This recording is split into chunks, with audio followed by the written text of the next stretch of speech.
معزز سامعین کرام، آپ سن رہے ہیں دیار اردو چینل پر پروفیسر ڈاکٹر اشتیاق احمد کی کتاب پنجاب کا بٹوارہ 1947، ایک المیہ ہزار داستانیں، باب نمبر 2، انگریزوں سے پہلے اور نو آبادیاتی دور کا پنجاب۔ سب ہیڈنگ، پنجاب میں سکھ ازم۔ گورکھ ناتھی، بھکتی اور صوفی تحریکوں سے متاثر ہو کر گرو نانک نے بھی اچھوت کلچر کو مسترد کرتے ہوئے ایک خدا کی عبادت کی تبلیغ کی۔ انہوں نے مسلمان اور ہندو مذہبی اور سیاسی اسٹیبلشمنٹ میں کرپشن کے ناصور کی مذمت کی۔ انہوں نے عوامی لنگر شروع کیے جہاں ان کے پیروکار، جو زیادہ تر ہندو تھے، اکٹھے بیٹھ کر کھانا کھاتے تھے۔ سکھ مت نے زیادہ تر پنجاب کی دیہی اور ہنر مند ذاتوں میں قبولیت حاصل کی۔ ان ذاتوں کو قبل ازیں ہندو مت میں کمتر حیثیت حاصل تھی۔ زیادہ تعداد جاٹوں کی تھی۔ پہلے 4 گروؤں کے دور تک سکھ ازم ایک پرامن اور اصلاح پسند مذہب کے طور پر سامنے آیا، بلکہ ان کی دیگر اصلاح پسند تحریکوں میں منفرد حیثیت پہچاننا بھی مشکل تھی۔ سکھ مت کے عقیدے اور اثر و رسوخ کے چند مستقل مراکز اس کے آغاز پر ہی وجود میں آ گئے تھے۔ سب سے اہم گولڈن ٹیمپل دربار صاحب ہے، جو چوتھے گرو رام داس نے امرتسر میں قائم کیا تھا۔ اس عمارت کا سنگ بنیاد رکھنے والے دیگر اہم افراد میں مسلمانوں کے لاہور میں صوفی رہنما حضرت میاں میر بھی شامل تھے۔ مغل شہنشاہ اکبر، جو مذہبی نظریات میں برداشت کے لیے مشہور تھا، وہ سکھوں کے 5ویں گرو ارجن کی تعلیمات سے کافی متاثر ہوا۔ شہنشاہ اکبر نے گرو ارجن کو تحفے میں قیمتی تحائف اور زمینوں کے اور پیسوں کی گرانٹ دی۔ گولڈن ٹیمپل میں اکال تخت ابدی تخت کی بنیاد چھٹے گرو ہرگوبند نے رکھی۔ ان کے پاس 2 تلواریں ہوتی تھیں، جو روحانیت اور عارضی حاکمیت کے درمیان تعلق کی علامت تھیں۔ آہستہ آہستہ سکھ مت، جو دہقانوں اور چھوٹے تاجروں کی حمایت پر استوار تھا، نے شمال مغربی ہندوستان میں بھی پھیلنا شروع کر دیا۔ اس پر اکبر کے آنے والے مغل بادشاہوں کو تشویش لاحق ہوئی، اور انہوں نے بعد میں آنے والے سکھ گروؤں کے خلاف فوجی کارروائی کا بھی حکم دیا۔ 9ویں گرو تیج بہادر نے کشمیری پنڈتوں کی طرف سے ہتھیار اٹھا لیے، جنہوں نے الزام لگایا کہ انہیں بزور طاقت اسلام قبول کرنے پر مجبور کیا جا رہا ہے۔ اس کا نتیجہ یہ نکلا کہ گرو تیج بہادر اور ان کے چند ساتھیوں کو مغل دربار میں طلب کر لیا گیا، اور مذہبی بحث کے دوران گرو نے اسلام قبول کرنے سے انکار کر دیا۔ شہنشاہ اورنگزیب عالمگیر کے کہنے پر گرو کوئی کرامت ظاہر کرنے میں ناکام رہا تاکہ اس کی روحانی طاقت کا ثبوت مل سکے، جس پر شہنشاہ کے حکم پر گرو اور اس کے کچھ پیروکاروں کو سر عام پھانسی دے دی گئی۔ گرو تیج بہادر کے بیٹے اور سکھوں کے 10ویں اور آخری گرو گوبند رائے نے ایک منظم اور تربیت یافتہ فوج تیار کی، جس کے بیشتر سپاہیوں کا تعلق غریب کاشتکار اور ہنرمند طبقے سے تھا۔ سکھوں نے اپنے زیر کنٹرول علاقوں میں ریونیو اور دیگر ٹیکس وصول کرنا شروع کر دیا، اور شمال ہندوستان میں ایک بڑی طاقت بن کر ابھرے۔ گوبند رائے نے ہندو اور مسلمان سرداروں کے خلاف کئی لڑائیاں لڑیں۔ ایسا لگتا ہے کہ ان لڑائیوں کو پنجاب کے عوام میں مذہبی جنگوں کے طور پر نہیں دیکھا گیا، کیونکہ کئی مسلمان عمائدین جو مغلوں کے مخالف تھے نے بھی ان کا ساتھ دیا، اور فوج میں کافی تعداد میں مسلمان اور ہندو سپاہی بھی شامل تھے۔ 1699 میں گرو گوبند رائے نے اپنے پیروکاروں کو شمالی پنجاب کے علاقے آنند پور میں جمع ہونے کا حکم دیا۔ اس موقع پر انہوں نے سکھوں کو منفرد خطوط پر استوار کرنے اور انہیں بپتسمہ دینے کا فیصلہ کیا۔ انہیں ایک خاندان کا نام سنگھ دیا گیا، جس کا مطلب شیر ہے۔ بپتسمہ کا مطلب تھا کہ سکھ اپنی پہلی برادری یا شناخت چھوڑ کر خالصہ کے سپاہی بن کر رہیں گے اور دیگر تمام سماجی تعلقات ترک کر دیں گے۔ انہوں نے کئی منفرد شخصی شناخت بھی قائم کر لی، جیسے کہ داڑھی اور سر کے بال نہ تراشنا، تلوار یا کرپان ہر وقت ساتھ رکھنا۔ مغلوں نے گوبند سنگھ کے خلاف ان کی زندگی کے خاتمے تک کارروائی جاری رکھی اور ان کے 2 بیٹوں کے سر قلم کرا دیے۔ خود گرو بھی 1708 میں مسلمان قاتلوں کے لگائے زخموں کی تاب نہ لاتے ہوئے چل بسے۔ چنانچہ سکھوں کی مذہبی یادداشت میں مسلمانوں یا ترکوں، جیسا کہ مغلوں کو ترک سمجھا جاتا تھا، کو ان کے گروؤں کے خلاف کارروائی کا ذمہ دار سمجھا جاتا ہے۔ صرف ایک چھوٹی سی ریاست ملیر کوئلہ کے مسلمان حکمران کو اس سے استثناء حاصل تھا، جس نے گرو گوبند کے بیٹوں پر تشدد اور ان کے قتل کی مخالفت کی تھی۔ چنانچہ 10ویں گرو نے حکم دیا کہ میرے پیروکار ملیر کوئلہ کے مسلمانوں کو کبھی نقصان نہ پہنچائے۔ تاہم کچھ سکھوں نے مسلمان حکمرانوں کی غلطیوں کا بدلہ لینے کو اپنا فرض سمجھ لیا اور بڑی تعداد میں مسلمانوں کو تہ طیق کر دیا۔ بندہ بہادر کے دور میں یہ کارروائی نہ صرف بڑے مسلمان ذمہ داروں کے خلاف کی گئی اور ان کی جائیدادیں ضبط کر لی گئیں، بلکہ عام مسلمانوں کو بھی نشانہ بنایا گیا۔ بندہ بہادر کے مظالم مسلم تاریخی نفسیات کا حصہ بن گئے، جیسا کہ مسلمانوں کے ترجمانوں نے اس کا اظہار بھی کیا۔ جہاں تک سکھ ازم، اسلام اور ہندو مت کے درمیان تعلقات کا تعلق ہے تو انگریز مورخ کننگھم سکھ مت کو مسلمانوں کا ایک فرقہ سمجھتا ہے۔ توحید پرستی اور عوام دوست روایات کی بنا پر بلا شبہ سکھ مت مقبول صوفی اسلام کے قریب ہے، لیکن تاریخی اعتبار سے اسلام اور ہندو مت کے درمیان کبھی لکیر نہیں کھینچی گئی اور کئی لوگ بدستور سکھ مت کو دونوں مذاہب کا ملغوبہ سمجھ کر اس میں شامل ہو گئے۔ ایک ہی ذات کے ہندو اور سکھ مذہب کے افراد میں شادیاں عام تھیں۔ یہ روایات جدید دور میں بھی پائی جاتی ہیں۔ ایک چیز بہرحال ہے کہ ہندو اور سکھ جاٹ ایک دوسرے کے ساتھ شادی نہیں کرتے۔ انگریزوں کے دور میں ہونے والی مردم شماری کے ریکارڈ میں سکھوں کو کبھی ہندو اور کبھی سکھ لکھا گیا۔ 20ویں صدی کے آغاز پر ہندو اور سکھ پنجاب کے خطے میں اقلیت ہی تھے۔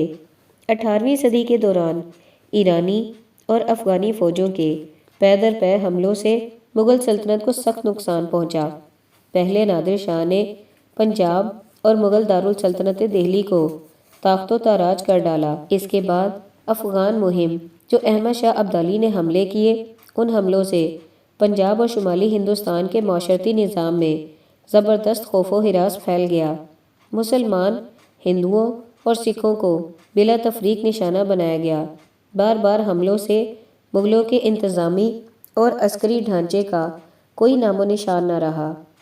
سکھ جو ایک گشتی فوج کے طور پر جنگلوں میں مقیم تھے، پنجاب کی سب سے طاقتور عسکری قوت بن کر ابھرے۔ سکھ طاقت کا عروج وہ تھا جب مہاراجہ رنجیت سنگھ کی قیادت میں 1799 میں پنجاب حکومت قائم ہوئی، لیکن اس سے تقریباً 3 سال قبل سکھ پنجاب کے مختلف حصوں میں سیاسی طور پر منظم ہو چکے تھے۔ مثال کے طور پر لاہور اور قرب و جوار میں سکھ وار لارڈز کی ایک مثلث نے اقتدار قائم کر کے ٹیکس وصول کرنا شروع کر دیا۔ سکھوں کے ایک چھوٹے فرقے کے حکمران طبقے میں تبدیل ہونے سے خود مختار ریاست وجود میں آ گئی۔ جہاں تک مسلم اکثریت کا تعلق تھا تو یہ ایک نہایت غیر معمولی بات تھی۔ برصغیر کی مستحکم روایت کے مطابق مہاراجہ رنجیت سنگھ نے مخالفین کو کچلنے کے لیے طاقت کا کھلا استعمال کیا، جس کا مطلب تھا مسلمانوں کی ہلاکت، جو عمومی طور پر مغلوں یا افغان حملہ آوروں کے حامی تھے۔ بعض مواقع پر سکھوں نے اپنے گروؤں کے ساتھ مغلوں کی بدسلوکی کا بدلہ لینے کے لیے مسلمانوں کے مقدس مقامات کی بھی بے حرمتی کی۔ البتہ رنجیت سنگھ نے ایسی پالیسی سے فوراً لا تعلقی اختیار کر لی تاکہ جنوبی ایشیا میں تمام مذاہب کے لیے محافظ حکمران کے افسانوی تصور کو یقینی بنایا جا سکے۔ رنجیت سنگھ نے 1801 میں خود کو سلطنت لاہور کا مہاراجہ قرار دے دیا اور حکومت کی توسیع اور استحکام کے نئے دور کا آغاز کیا۔ اپنے تمام مخالفین کو کچلنے کے بعد اس نے مصالحت کی پالیسی کا آغاز کیا، جس کے تحت اس نے وزارتی کونسل میں ہندوؤں اور مسلمانوں کو بھی شامل کیا اور انہیں مشیر بھی مقرر کیا۔ اہم عہدوں سمیت فوج میں ہر سطح پر مسلمان فائز کیے گئے۔ وقت گزرنے کے ساتھ ساتھ رنجیت سنگھ نے ایک عادل اور دانا حکمران کی شہرت حاصل کر لی۔ پنجاب میں تینوں بڑے مذاہب کے لیے الگ عدالتوں کے قیام اور مفت ادویات سمیت کئی اصلاحات متعارف کرائی گئیں۔ بادی النظر میں مہاراجہ رنجیت سنگھ کے دور میں پنجاب میں شرح خواندگی ہندوستان کے دیگر حصوں سے زیادہ تھی۔ ہندوؤں، سکھوں اور مسلمانوں کی طرف سے کمیونٹی اسکول چلائے جاتے تھے اور ظاہر ہوتا ہے کہ ان اداروں میں نہ صرف مذہبی بلکہ ریاضی اور سائنس کے مضامین بھی پڑھائے جاتے تھے۔ پنجابی بڑا ذریعہ تعلیم تھا، لیکن طلباء کو عربی، اردو، فارسی اور سنسکرت بھی پڑھائی جاتی تھی۔ رنجیت سنگھ کے دور میں ایک مشترکہ طاقتور پنجابی شناخت زندگی کے ہر شعبے میں پھل پھول رہی تھی۔ تاہم پنجابی ثقافت شناخت پر زور دینے کے باوجود ریاست کی سرکاری اور درباری زبان فارسی ہی رہی۔ اسی دوران انگریزوں کا شمالی ہندوستان میں کنٹرول تیزی سے بڑھ رہا تھا۔ رنجیت سنگھ کا انتقال 1839 کو ہوا، جس کے بعد مختلف دعوے داروں کے درمیان تاج کے حصول کی کشمکش شروع ہو گئی۔ بعض سکھ سرداروں نے اپنے زیر قبضہ علاقوں میں بھاری ٹیکسوں کی وصولی شروع کر دی، جس سے انتشار پھیل گیا۔ انگریزوں نے اس صورتحال کا بھرپور فائدہ اٹھایا اور پنجاب پر حملہ کر دیا۔ انگریزوں اور سکھ فوجوں کے درمیان کئی لڑائیاں ہوئیں۔ سب ہیڈنگ: انگریز دور۔ 29 مارچ 1849 کو مہاراجہ رنجیت سنگھ کے چھوٹے بیٹے دلیپ سنگھ اور انگریزوں کے درمیان ایک معاہدہ ہوا، جس کے تحت سلطنت پنجاب ایسٹ انڈیا کمپنی کے کنٹرول میں چلی گئی۔ اس وقت دارالسلطنت لاہور انتہائی زبوں حالی، معاشی بدحالی اور ٹوٹ پھوٹ کا شکار تھا۔ عمارتیں، سڑکیں، سیوریج سسٹم اور دیگر سہولتیں خستہ حال نظر آتی تھیں۔ انگریزوں کی سرپرستی میں پنجاب اور بالخصوص لاہور کی حالت یکسر تبدیل ہو گئی، کیونکہ انگریز اپنی ہندوستانی سلطنت کو افغان حملہ آوروں اور زاروس کی دست برد سے بچانا چاہتے تھے۔ چنانچہ کئی سکھ سرداروں کو رشوت دے کر ساتھ ملایا گیا اور انہیں جاگیروں اور خود مختار ریاستوں کے مالکانہ حقوق دیے گئے۔ یہ بات قابل ذکر ہے کہ نہ صرف پنجاب کے سکھوں بلکہ کئی مسلمانوں اور ہندو سرداروں کو بھی 1857 کی بغاوت کو چلنے کے صلے میں جاگیریں اور خطابات دیے گئے۔ وفادار عمائدین کو جاگیروں سے نوازنے کا نظام اس کے بعد بھی جاری رہا، جس کے نتیجے میں پنجاب بھر میں جاگیرداروں کا ایک طاقتور طبقہ وجود میں آ گیا۔ اس سلسلے میں یہ بھی کہنا چاہیے کہ انگریزوں نے بڑی چالاکی کے ساتھ پنجاب کے تینوں بڑے مذاہب کے مذہبی رہنماؤں کو ساتھ ملا لیا، بالخصوص علماء اور مزاروں کے سجادہ نشینوں کو براہ راست سرپرستی میں لیتے ہوئے یقین دلایا گیا کہ امن و امان مقامی افراد کے سپرد ہوگا، اور فوج میں سپاہی بھرتی کیے گئے۔ یہی طبقہ انگریزوں کا آخری وقت تک وفادار رہا۔ پنجاب کو برطانوی سلطنت کے دفاع کے لیے اسٹریٹجک طور پر اہم صوبہ سمجھا گیا۔ انگریزوں نے بلدیاتی اور سرکاری اسکولوں میں اردو کو ذریعہ تعلیم بنانے کا فیصلہ کیا، جس سے پنجاب پر قبضے سے پہلے رائج تعلیمی نظام تبدیل کر دیا گیا۔ اس معاملے پر پنجاب انتظامیہ کے اعلیٰ حکام میں کافی بحث ہوئی۔ اس رائے نے زیادہ اہمیت حاصل کی کہ پنجابی چونکہ اردو کے قبیلے کی زبان ہے اور چونکہ انگریز حکومت پہلے ہی شمالی ہندوستان میں اردو زبان استعمال کر رہے ہیں، اس لیے اسے پنجاب تک توسیع دے دی جائے۔ اس طرح وہ تمام پنجابی جو فوجی یا سول سروس کرنے کے خواہش مند تھے کو اردو زبان سیکھنا پڑی۔ سب ہیڈنگ: انگریز دور کا پنجاب۔ انگریزوں کی فتوحات کے نتیجے میں بالآخر شمال مغربی دروں سے برصغیر کے خلاف حملہ آوروں کی کارروائیاں تھم گئیں۔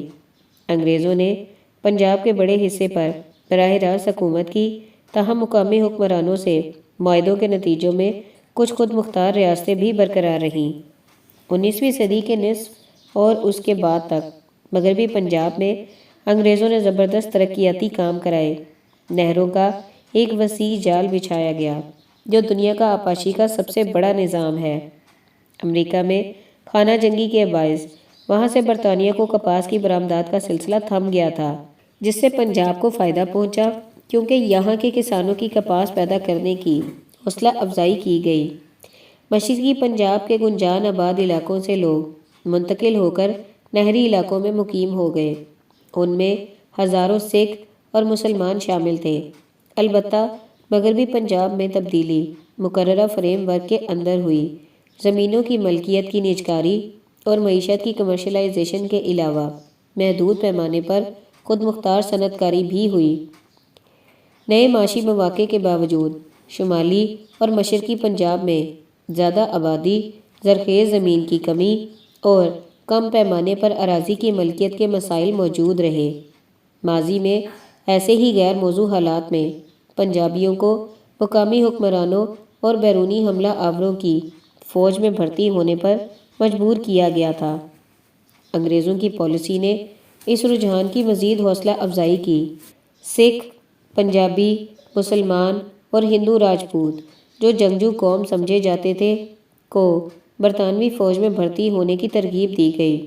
در حقیقت نو آبادیاتی حکمت عملی کے تحت شمالی پنجاب میں سوچے سمجھے منصوبے کے تحت معاشی ترقی کو روکا گیا تاکہ فوجیوں کی بھرتی کا سلسلہ جاری رکھا جا سکے۔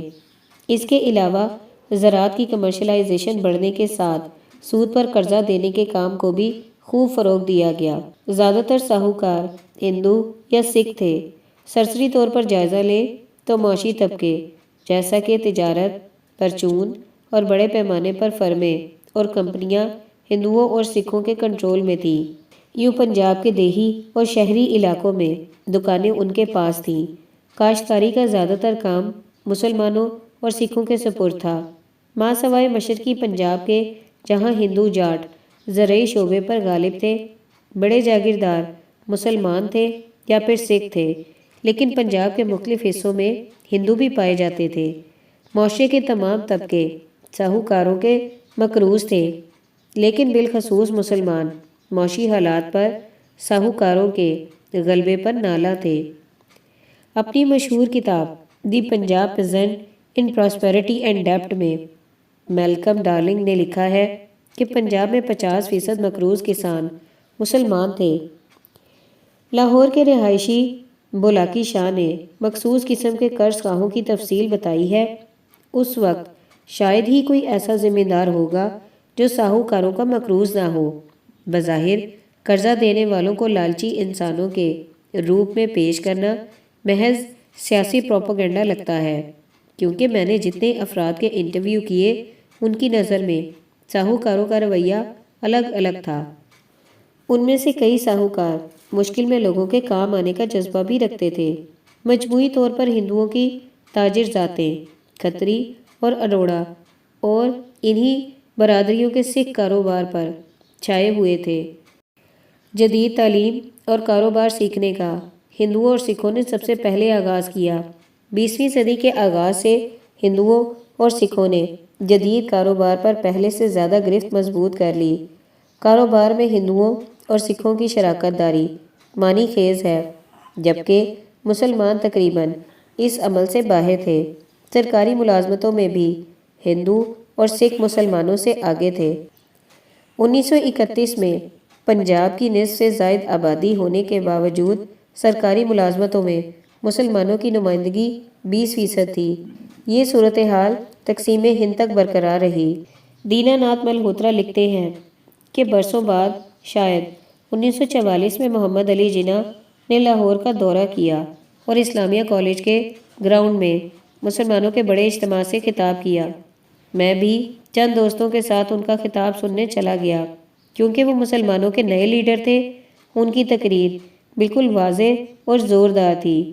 انہوں نے اس امکان کو قطعاً مسترد کر دیا کہ ہندوستان ایک ہی ملک ہوگا جس میں مسلمان اور ہندو دونوں مل کر رہیں گے۔ انہوں نے مسلمان نوجوانوں سے کہا کہ وہ پاکستان کے حصول کے لیے قربانیاں دینے کو تیار رہیں۔ انہوں نے روزمرہ کی زندگی سے کئی مثالیں دیں اور کہا، کیا آپ جانتے ہیں کہ پنجاب میں ایک بڑا بینک ہے جس کا نام پنجاب نیشنل بینک ہے۔ یہ غلط نام ہے، در حقیقت یہ پنجاب ہندو نیشنل بینک ہے۔ آپ کو اس بینک میں کوئی مسلمان ملازم نہیں ملے گا۔ یہ ہندو قوم کا بینک ہے۔ مسلمانوں کو اپنی منزل الگ متعین کرنا ہوگی۔ سب ہیڈنگ مذہبی احیائے نو۔ جہاں انگریز حکومت نے مذہبی معاملات میں غیر جانبداری کی روایت جاری رکھی، وہاں کئی مسیحی چرچوں نے خود کو پنجاب میں مستحکم کرنا شروع کر دیا۔ پنجاب میں زیادہ تر غریب اور اچھوت طبقے سے تعلق رکھنے والے افراد نے ترک مذہب کر کے عیسائیت قبول کر لی۔ بعض اونچی ذات کے افراد کو بھی عیسائیت نے متاثر کیا، جیسا کہ ریاست کپور تھلہ کے حکمران خاندان کے کچھ افراد نے بھی مذہب تبدیل کر لیا۔ یہ صورتحال سامنے آنے پر ہندو، مسلمان اور سکھ لیڈر معاشرتی اصلاح کے سوال پر توجہ دینے پر مجبور ہو گئے۔ ان میں سے ہر کوئی خود احتسابی کرنے لگا، جس سے مثالی ہندو مت، اسلام، بدھ مت، سکھ مت اور دیگر مذاہب کے احیاء کا آغاز ہوا۔ 19ویں صدی میں عیسائی مبلغوں کی طرف سے تند و تیز تبلیغ اور پھر اسلام قبول کرنے کے مسلسل واقعات کے بعد ہندوؤں نے بھی کئی اصلاحاتی اقدامات کیے۔ پنجاب کی آبادی میں 1881 سے 1941 کے درمیان ہندوؤں کی تعداد میں کمی اور سکھوں، مسلمانوں اور عیسائیوں کی تعداد بڑھنے پر یہاں کی اونچی ذاتوں کے ہندوؤں کو سخت تشویش لاحق ہوئی۔ چنانچہ اس بات پر حیرانگی نہیں ہونی چاہیے کہ ہندوستان کے دوسرے کونے گجرات میں شروع کی گئی آریہ سماجی تحریک پنجاب میں بھی نظر آئی، جس کا اونچی ذات کے ہندو طبقے نے والہانہ خیر مقدم کیا۔ ہندو مذہب کو بتوں کی پوجا سے نجات دلانے کی خواہش اور مذہبی صحیفے، قدیم تاریخ اور دیومالا کی نظر ثانی شدہ تشریح کے ذریعے ہندوؤں کی تین بڑی جڑواں ذاتوں کے درمیان سماجی فاصلے ختم کرنے میں کافی کامیابی حاصل ہوئی، جس کے باعث تازہ اسلام یا عیسائیت قبول کرنے والے بعض ہندو دوبارہ آبائی مذہب کی طرف واپس آ گئے۔ آریہ سماج تحریک کو ہندوؤں کی شہری آبادی میں کافی حامی مل گئے، جبکہ ہندوؤں کی اکثریت دیوی دیوتاؤں کی پوجا کی روایت پر گامزن رہی۔ ہندوؤں، مسلمانوں، عیسائیوں، یہاں تک کہ سکھوں کو دوبارہ ہندو بنانے کا اچھوتا منصوبہ متعارف کرایا گیا۔ ہندوؤں کی شدی تحریک کے جواب میں مسلمانوں نے تبلیغ کا آغاز کر دیا۔ ہندوؤں کی ایک تحریک براہمو سماج بھی شروع ہوئی، جس کی جڑیں بنگال میں تھیں۔ یہ تحریک مغربی منطق پسندی کی سوچ پر زیادہ عمل پیرا ہونے پر زور دیتی تھی۔ پنجاب میں اسے انتہائی امیر طبقے میں کافی پذیرائی ملی اور اسے دوبارہ ہندو مذہب کی طرف مراجعت میں کچھ کامیابی بھی ملی۔ مثلاً لاہور میں دیال سنگھ کالج اور لائبریری کے بانی نے دوبارہ ہندو مذہب قبول کر لیا تھا۔ جہاں تک پنجاب کے مسلمانوں کا تعلق ہے تو جہاں اونچی ذات کے خاندانوں نے سر سید احمد خان کی تعلیمی اصلاحات کا مثبت جواب دیا، وہاں بنیاد پرست طبقوں کو وہابی تحریک نے متاثر کیا، جو اوائل 19ویں صدی میں پنجاب میں وارد ہوئی تھی، جو سید احمد شہید بریلوی کی عسکریت پسند تحریک کے نتیجے میں مضبوط ہوئی۔ اسی طرح پنجاب کے ضلع گرداسپور کے علاقے قادیان میں 20ویں صدی کے شروع میں احمدیہ فرقے نے جنم لیا، جس نے خود مختار مذہب کی شناخت حاصل کر لی۔ اس نے انگریزوں کے خلاف جہاد کے کسی بھی تصور کی مخالفت کی اور اسے عموماً انگریز حکومت کا وفادار ہی سمجھا گیا۔